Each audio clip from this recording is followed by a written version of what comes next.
네, 지금 서울은 비 오는 아침입니다. 이럴 때 파전, 김치전, 감자전 생각나시죠? 자, 그런데 저는 전인데 경제전 코너입니다. 이번 시간에는 워낙 뜨거운 주제죠. 암호화폐에 대해서 이번 경제전 코너에서 집중적으로 짚어보겠습니다. 한국경제TV의 송민아 기자 나왔습니다. 안녕하십니까? 네, 안녕하세요. 우리 종종 암호화폐 소식 전했었는데 네. 비트코인 이거요. 네. 제일 주자 비트코인. 그렇습니다. 이거 과열 양상을 전해주셨는데 이거 맞습니다. 근데 최근에 반토막 났다고요? 네, 그렇습니다. 이게 요즘 암호화폐 시장이 굉장히 뜨겁지 않습니까? 예. 우리 앵커께서는 암호화폐 거래 같은 거 해보거나 아니면 좀 알고 계신가요? 저는 해보고 싶긴 한데 아직까지는 네. 안 들어갔습니다. 예. 네, 이게 특히 이제 이 시장이 2030 세대 그리고 2040 세대에서 조금 더 이제 공격적인 그런 투자들을 많이 하고 있는 모습을 보이고 있습니다. 예. 제 주변에서도 꽤 많이 하고 있거든요. 그런데 좀 이유를 들어보면 예. 이게 월급만으로는 좀 어떻게 집을 살 수 있는 것도 아니고 그렇다고 마땅히 어디에 또 투자를 할 곳이 있는 것도 아니고 예. 찾기 힘들고 이러다 보니까 이 암호화폐에 또 투자한다 이런 얘기들 많이 하세요. 예. 근데 이 암호화폐 시장에서 이 비트코인 같은 경우는 이제 대장주격이거든요. 예, 그러다 예. 보니까 그만큼 많이 무겁고 그리고 다른 그 코인들에 비해서 등락률이 이렇게 높지 않은 편입니다. 예. 그래서 어느 정도 좀 안정된 위치에 있는 코인인데 이런 비트코인이 최근에 그 정고점 대비해서 예. 반토막 수준까지 떨어진 겁니다. 반토막이요. 그렇습니다. 이거는 주식 일반 우량주 같은 경우는 이런 현상이 안 나타나는데. 그렇죠. 이게 정고점 예. 같은 경우가 지금 8천만 원 언저리까지 갔었고요. 예. 그리고 최근에는 4천만 원 초반까지 떨어진 채로 이제 거래가 됐으니까 예. 투자자분들께서는 아무래도 천당과 지역을 좀 오갔다라는 표현이 맞을 것 같습니다. 그러니까요. 제가 지난번에 예. 2월하고 3월에 그 암호화폐 소식 전해드리면서 예. 5천만 원을 돌파했다. 맞아요. 그리고 그때 4천만, 예. 5천만 원 얘기했었고 맞습니다. 7천만 원도 7천만 원까지 돌파했다. 이런 말씀 드렸었는데 예.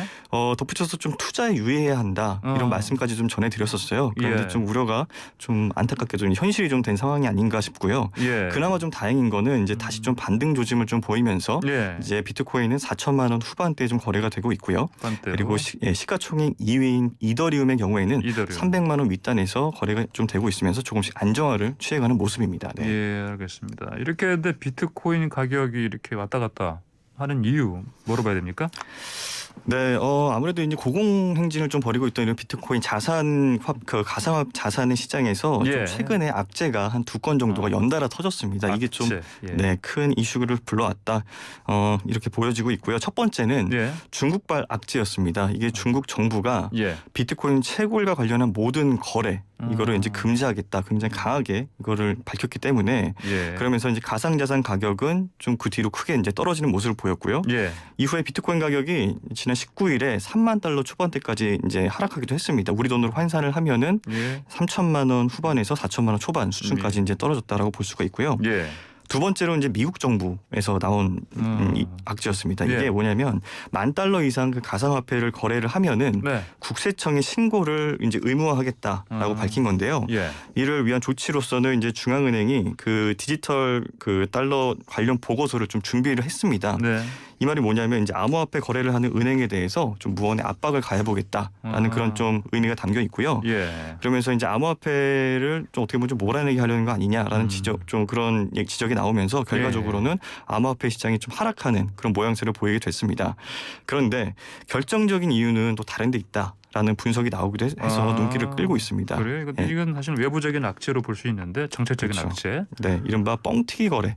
뻥튀기 거래? 네, 더 큰 하락장을 불러왔다라는 겁니다. 뻥튀기 거래는 그러면 이게 아까 말씀드린 외부적인 게 아니고 혹시 그 투자자 스스로가 만들어낸 그런 거 말씀하시는 거예요? 네, 좀 예. 정확히 보셨는데 예. 좀 제가 쉽게 말씀드리기 위해서 제가 뻥튀기 거래라고 말씀을 드렸습니다. 예. 빚을 내서 이제 거래를 하는 그런 레버리지 거래를 제가 말씀을 드린 건데요. 레버리지 거래요? 예. 네네. 이 레버리지 거래를 하기 위해서는 이제 죄송합니다. 일정 금액을 증거금으로 맡기기만 하면은 예. 이게 대출을 받을 수가 있습니다. 예. 그러면 그 대출금으로 더 많은 암호화폐를 사들이게 되는 거죠. 그렇게 해서 이제 레버리지 투자하는 투자자들은 이게 상승 흐름일 때에는 조금 적은 금액으로 이 투자금 대비해서 더 큰 이득을 볼 수는 있습니다. 네네. 하지만 이게 하락장일 때에는 그만큼 더 큰 손해를 좀 감수해야 한다는 그런 부담도 따르거든요. 예. 특히 이제 일정 손실률에 도달을 하면은 강제로 매각이 되는 시스템입니다. 예. 그러다 보니까 이제 본전도 못 찾고 조금 이제 강제 매각이 되는 그런 경우가 발생할 수가 있습니다. 예. 그런데 이제 워낙 시장이 좀 흐름이 좋았기 때문에 이 암호화폐 가격이 좀 급격히 떨어질 거다 예. 이렇게 예측하는 경우가 그렇게 많지는 않았거든요. 그러면서 조금 피해를 더 키웠다라는 그 분석에 좀 힘이 실리고 있고요.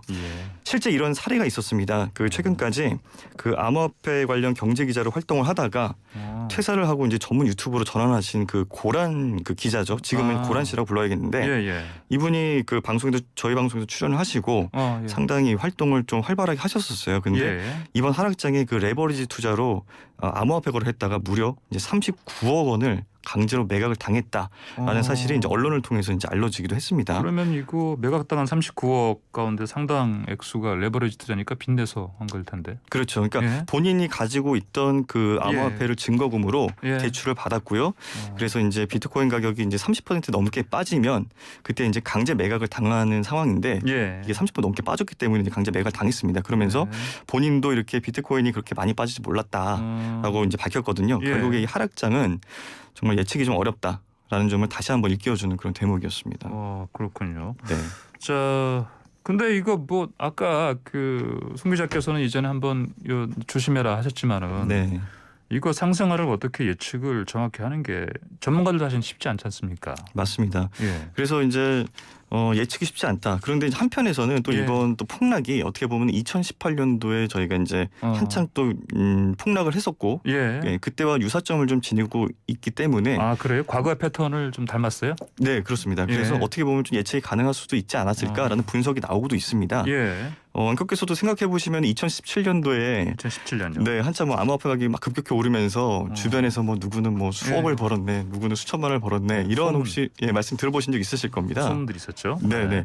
저 같은 경우에도 이제 주변에서 이렇게 갑자기 직장 잘 다니시다가 회사를 그만두시고 그런 분이 계셨는데 나중에 알고 보니까 암호화폐 투자를 굉장히 잘 하셔가지고 뭐 수십 배 이렇게 넘게 버시면서 그만두신 그런 경우들도 있었는데요.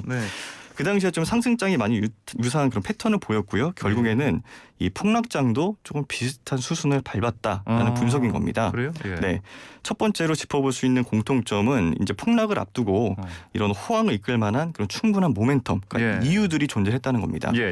2017년도 1차 랠리 당시에는 미국의 그 주요 선물 거래소였던 그 시카고 상품 거래소에 비트코인 선물이 상장을 했습니다. 그러면서 비트코인 가격 상승을 이끌었고 이는 이제 당시 기존의 그 금융기관이 디지털 자산을 인정하는 어떻게 보면 상징적인 그런 사건이라고 좀 평가를 받았었는데요. 그러면서 비트코인 가격이 2010년도 12월 중순에는 2만 달러 가까이 치솟는 그런 2천만 원이 넘는 결과를 보이기도 했습니다. 올해의 경우에는 이런 미국 최대 가상자산 거래소인 코인베이스가 나스닥에 상장을 했습니다. 이게 좀 굉장히 큰 이슈로 좀 불러일으켰고요. 이를 통해서 이제 기존 금융기관들이 가상자산 거래소를 공식적으로 인정하는 그런 기념비적인 사건이다라고 받아들여졌습니다. 이후에 비트코인 가격은 무려 이제 6만 4천 달러를 돌파하는 그런 기염을 토했죠. 또 다른 공통점은 비트코인이 먼저 정점을 찍고 나서 그 다음에 비트코인을 제외한 나머지 그 코인들을 저희가 알트코인이라고 부르는데 이 알트코인들이 뒤따라서 상승 흐름을 탔습니다. 2017년도에는 비트코인이 12월에 정점을 찍은 뒤에 곧바로 알트코인이 좀 급등을 하게 됐고요. 그리고 올해도 4월 14일에 비트코인이 최고가를 경신한 다음에 곧바로 알트코인이 랠리를 또 펼쳤거든요. 이 같은 공통점을 좀 고려해 봤을 때 이런 가상자산 사이클이 어느 일정한 패턴을 좀 갖고 있는 게 아니냐. 블룸버그는 이렇게 진단을 좀 했고요. 그리고 이제 투자자들이 비트코인에 들어간 뒤에 알트코인으로 이동을 하고 그리고 마지막에는 가격 추락으로 어떻게 좀 끝을 맺는다는 그런 공통점이 있다라는 분석을 내놓기도 했습니다. 알겠습니다. 자, 그럼 암호화폐 미래 어떻게 봐야 됩니까? 네, 뭐 주식시장하고 다르게 좀 이게 암호화폐 시장을 두고 조금 이렇게 전문가들의 전망이 크게 엇갈리는 모습을 보이고 있는데요. 먼저 이 암호화폐를 좀 상당히 비관적으로 보는 그 대표적인 인물이 있습니다. 노벨 경제학상을 수상했던 폴 크루그먼 그 뉴욕 시립대 교수인데요. 이 크루그먼 교수는 이제 최근에 뉴욕타임즈에 기고한 컬럼에서 비트코인은 화폐 역할을 하기 위해서 만들어졌지만 여전히 그 역할을 하지 못하고 있다. 그리고 효용을 찾을 수 없는 비트코인에 투자가 몰리는 이유는 단순히 가격이 올라가기 때문이고 다단계 사기 수법의 전형적인 모습이다라고 강하게 비판을 하고 있고요. 반면에 이제 세계 최대 헤지펀드 설립자인 레이 달리오 대표의 경우에는 원래는 비트코인을 비판하던 인물이었습니다. 그런데 최근에 미 국채보다 이 비트코인을 더 선호한다라고 밝히면서 인플레이션에 대비하는 차원에서라도 채권보다는 이 비트코인에 더 투자하고 싶다라고 원래 입장을 선회하기도 했습니다. 그래요? 네.